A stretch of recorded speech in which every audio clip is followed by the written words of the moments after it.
It always starts with something small. A message appears on the screen. Someone you love writes something simple, maybe even gentle. "Are you okay? I miss you. Can we talk?" Nothing aggressive, nothing dangerous, and yet your body reacts as if a door inside you has just been forced open. Your chest tightens, your mind gets loud. You tell yourself you will reply later, in an hour, tonight, tomorrow morning when you can think clearly. But the more warmth comes toward you, the more impossible it becomes to move toward it. From the outside, people give this a cheap explanation. They say this person is cold, emotionally unavailable, afraid of commitment, selfish, detached, broken. They say some people just do not know how to love. But that explanation is too easy. And because it is easy, it misses the truth. Avoidant attachment is not a lack of feeling. Very often, it is feeling with the volume turned so high that closeness starts to feel dangerous. It is not the absence of a need for love.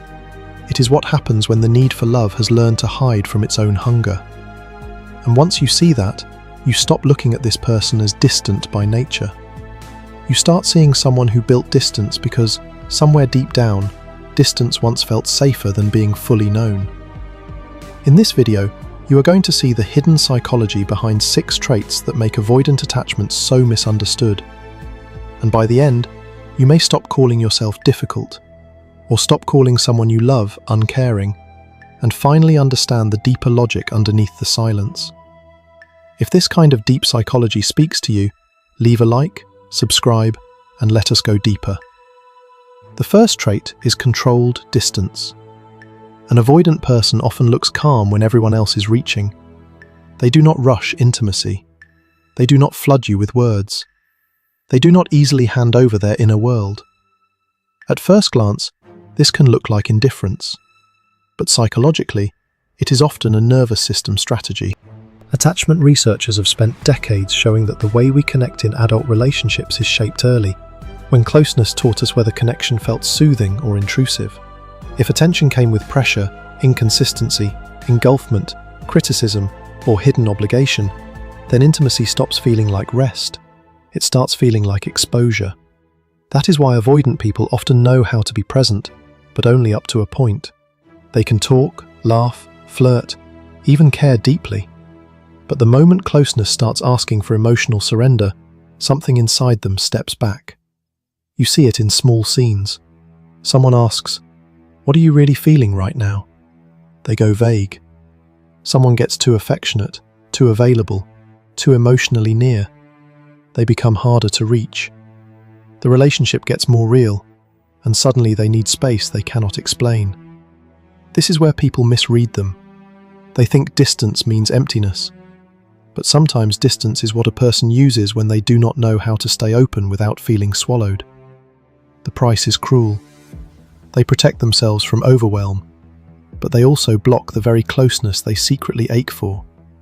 Their distance saves them and starves them at the same time. What looks like emotional coldness is often emotional self-defense. The second trait is the worship of self-sufficiency. Avoidant attachment often hides behind strength. Not loud strength, quiet strength. The kind that says, "I can handle it. I do not need help. I will figure it out. I am fine." It can look admirable, mature even. But underneath it, there is often a deeper belief that dependence is dangerous. Psychologically, this is not random. If relying on others once led to disappointment, shame, or helplessness, the mind learns a brutal lesson. Need less, expect less, reveal less. Dependence starts to feel like a trap. So the person builds an identity around competence, control, and self-containment. They do not just behave independently, they become morally attached to independence. It becomes who they are. You see it when they are overwhelmed but refuse comfort, when they are hurting but become more productive instead of more honest, when they are drowning emotionally and still say, "I have got it." They would rather collapse in private than be seen in need. Not because they do not want support, but because needing support can feel like surrendering power. And here is the twist. Many avoidant people are not proud because they feel strong. They become proud because pride is safer than vulnerability. Hyper-independence is often grief wearing expensive clothes. The cost is isolation. They become the person everyone relies on, while quietly losing the ability to lean on anyone at all. They become respected, but not always reached. Sometimes the strongest-looking wall is built around the most unpracticed need. The third trait is delayed emotion. One of the strangest things about avoidant attachment is that feelings often arrive late. In the moment, the person seems unaffected, cool, rational, unbothered. A conflict happens and they stay flat. A breakup happens and they seem almost too composed. A deep moment passes and they make a joke, change the subject, or talk about something practical. People assume they did not feel much. Then, days later, weeks later, sometimes months later, the emotion arrives like a storm breaking into an empty room. This happens because avoidance often involves deactivating emotions in real time. The mind suppresses what feels too risky to process immediately. It narrows attention. It prioritizes function over feeling. In neuroscience, we know that emotional regulation is not always healthy regulation. Sometimes it is emotional postponement. The system does not digest the feeling. It freezes it until the person is alone enough, safe enough, or far enough away from the source to finally feel it. That is why some avoidant people only miss you after losing you, only feel the wound after leaving, only understand how much something mattered once there is no longer any pressure to respond. It is not always manipulation. Sometimes it is an internal timing problem. Their heart speaks after their defenses fall asleep, and that delay creates tragedy. In relationships, timing matters. Love often asks for warmth now, honesty now, presence now. But avoidant people may only access the truth when the moment to share it has already passed. Some people do not feel less, they just feel too late. The fourth trait is intimacy panic disguised as logic. Avoidant people are often intelligent narrators of their own retreat.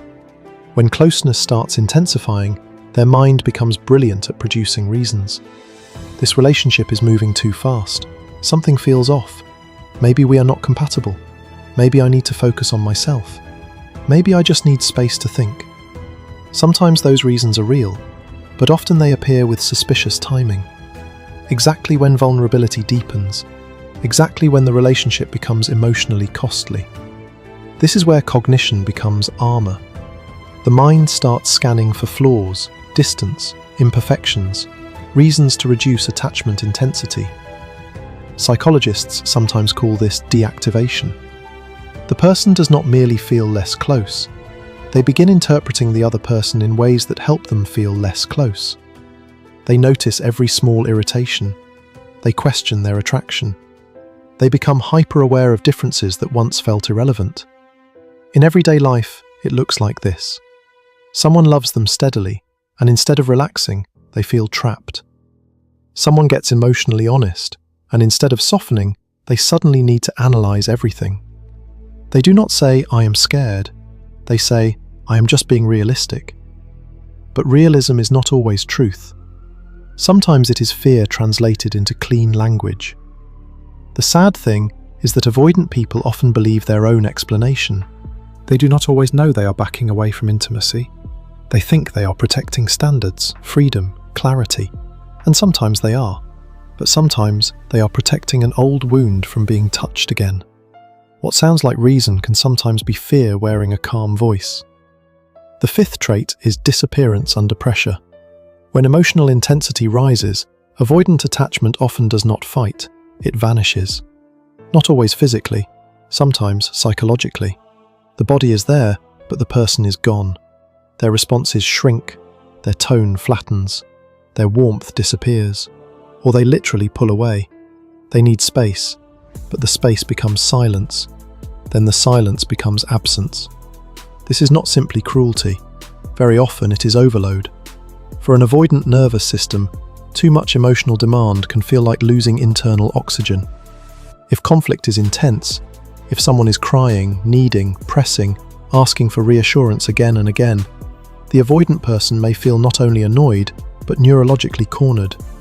Shutdown becomes the emergency exit. You know this moment if you have lived it. A conversation gets serious and suddenly your whole body wants out. Not because you do not care, but because staying present feels almost unbearable. Or maybe you have loved someone like this. You reached for reassurance and got silence. You asked for emotional presence and got distance that felt like punishment. Here is the deeper truth. Withdrawal is often the avoidant person trying to regulate themselves with the only method they trust. But while they are trying not to drown, the other person experiences abandonment. And so the cycle becomes vicious. One pursues harder, the other disappears faster. Both people feel misunderstood. Both people feel unsafe. What withdraws in silence is not always love. Sometimes it is a frightened system with no better language. The sixth trait is hidden longing. This is the part almost no one sees. Avoidant people are often described as if they do not really want closeness, but many of them do, intensely. They want connection, tenderness, reliability, deep understanding, emotional safety. They want to be chosen without being trapped. They want to be seen without being consumed. They want love without the old cost attached to it. That is the central pain. Their longing and their protection move in opposite directions. One part of them moves toward intimacy. Another part pulls the brakes the moment intimacy becomes real. So they live in contradiction. They can feel lonely inside a relationship and relieved outside it. They can crave a message and resent receiving it. They can miss someone deeply and still avoid replying. They can want love and experience it as pressure at the exact same time. This creates shame, because from the outside it looks inconsistent, even hypocritical. But internally, it feels like being split between hunger and alarm. A person like this may spend years calling themselves impossible, not realizing they are carrying an attachment strategy that once made perfect sense. And that is the hardest truth of all. Avoidant attachment often forms in environments where emotional closeness was not reliably safe, not reliably clean, not reliably free. So the person learned to survive by reducing visible need. They became hard to reach because once upon a time, reaching may have hurt more than staying contained. The deepest avoidant wound is not that they do not need love. It is that love does not always feel safe enough to need. So when you gather these 6 traits together, controlled distance, self-sufficiency, delayed emotion, intimacy panic disguised as logic, disappearance under pressure, and hidden longing, what do you get? Not a cold person, not a selfish person, not a person without depth. You get a person whose inner world was organized around protection. Someone who learned that closeness could soothe, but could also invade. Someone who built identity around not needing, because needing once felt too expensive. Someone who does not lack feeling, but often mistrusts what feeling will demand from them. Someone whose silence is not always emptiness, but often history. This does not erase the damage avoidant patterns can cause. They can break trust. They can confuse people. They can make love feel lonely. The pain they create is real. But pain is not the same thing as malice, and defense is not the same thing as indifference. If this is you, maybe your task is not to hate the part of you that pulls away. Maybe your task is to understand what it has been trying to protect, and then slowly teach it that intimacy is not always a threat. And if you love someone like this, understanding them does not mean excusing everything, but it may mean seeing that behind the distance, there is often a person who learned to survive by hiding the very need they still carry. Some people do not run from love because they feel nothing. They run because love touches the exact place where they learned they had to survive alone.